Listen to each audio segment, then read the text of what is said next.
Hey folks, and welcome to Unit 1 and Week 1. Let's go ahead and start with Unit 1 here, okay?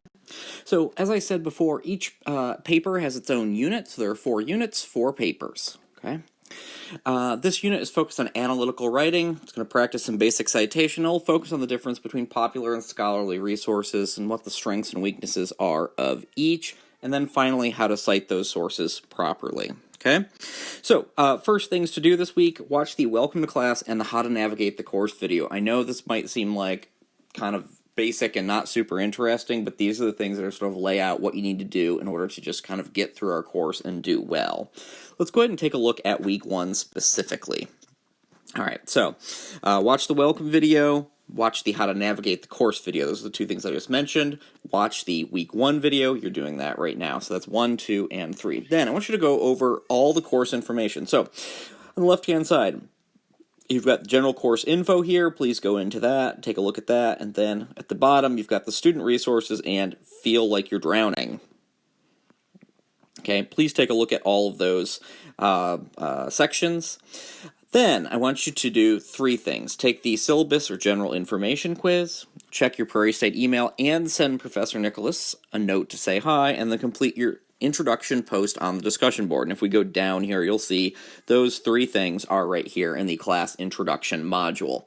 I'll just point out, again, if you don't see anything in the class introduction module, use these triangles to open and close the section, okay? So, then I want you to look over essay number 1, okay? So you want to read the essay number 1 assignment. Essay number 1 is not due until September 2nd. It is not due on Monday. It is due in 3 weeks. But I always give you the assignment the first week of a module, and then it is due the last day of that unit, okay? So, take a look at the essay assignment and the rubric. So let's go ahead and scroll down here. The rubric's right there. I think that's pretty self-explanatory. You can take a look at it, but we'll go into the essay.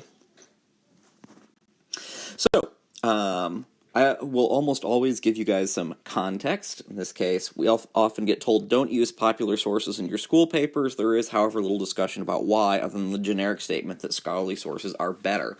It's true in some ways, but in other ways, popular sources are just fine. So the essay that we're going to do today, that we're going to start today, will investigate the difference between these two in one specific instance. So what I want you to do is choose a popular article that talks about a study. Often we see these things in news outlets. You'll have articles with titles like, New study suggests 18 glasses of red wine a day prevents heart disease. This is the sort of thing you want. Then find the scholarly study on which the original article is based. I have a list below of samples. Feel free to use one of these. Matter of fact, I would encourage you to use one of these. In later essays, I'm going to give you guys free rein. I will actually not give you assigned topics unless you guys are really struggling. And if anyone is at any point really struggling, you say, can you just help me out with a topic? I'm glad to do that. But there's, 10 or 12 different topics down there. Choose one, and it gives you both the popular article and the scholarly article. If you don't want to use one of those, you're welcome to find your own. It's just that this paper, we've got 3 weeks from beginning to end on it. It's going to be a pretty short turnaround. My goal is that you don't spend your time trying to find articles, but instead work on the paper and just choose one of those. So, but the essay should answer the question, okay? You should compare the two, but then you should explain whether the popular article was complete and correct. In short, it should answer the question, did the popular article get it right? Okay, this is the thing. Of course, we always see these articles in newspapers saying the study says blah, blah, blah, blah, blah. So our question here is, were they right? Okay, how right were they? Okay, so some questions you might think of asking are, does the scholarly research show what the popular article claims?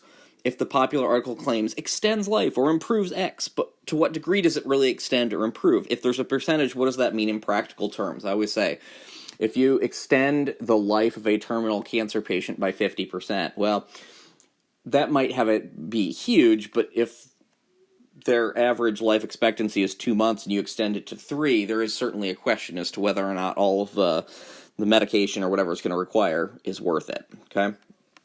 It might be. It's just we need to understand in practical terms what's this mean.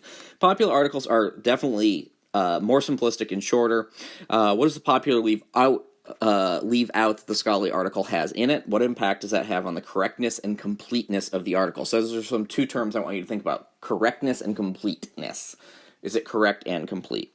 If someone were to act on the information in the popular article, would they be making the best decision? So every paper will have this context, the assignment, and then criteria and details. MLA format, 12-point font, 1-inch margins, 3 to 4 pages, double-spaced. I'm not a particular stickler for length, but short essays tend to be underdeveloped. Quotations need to be cited appropriately, paraphrases need to be cited appropriately, and parenthetical citations should lead to an MLA formatted works cited page. Those 3 things are hugely important. Okay, so that's essay 1. That's what we're going to do. If you guys have any questions, you're like, oh my gosh, I'm not really sure what I'm supposed to do with this essay, come talk to me. I'm glad to help. Okay. Also, we've got a couple things here. There are 2 videos and a link, all of which focus on popular and scholarly articles. Our text, that's this first one here, actually looks at professional sources as well, and that's just fine. You can learn about those very briefly. Then scholarly and popular articles, that's from the Jessup Library. It's a really good quick video. And then how to read a scholarly article. Just kind of gives you a tutorial of how to go about looking at this really difficult, dense text. Okay? So, that's everything in the Look Over Essay 1 section. And then finally, there is this section on writing annotations. So there's a video on how to write an annotation, a sample annotation. I'll show you that very quickly. Okay.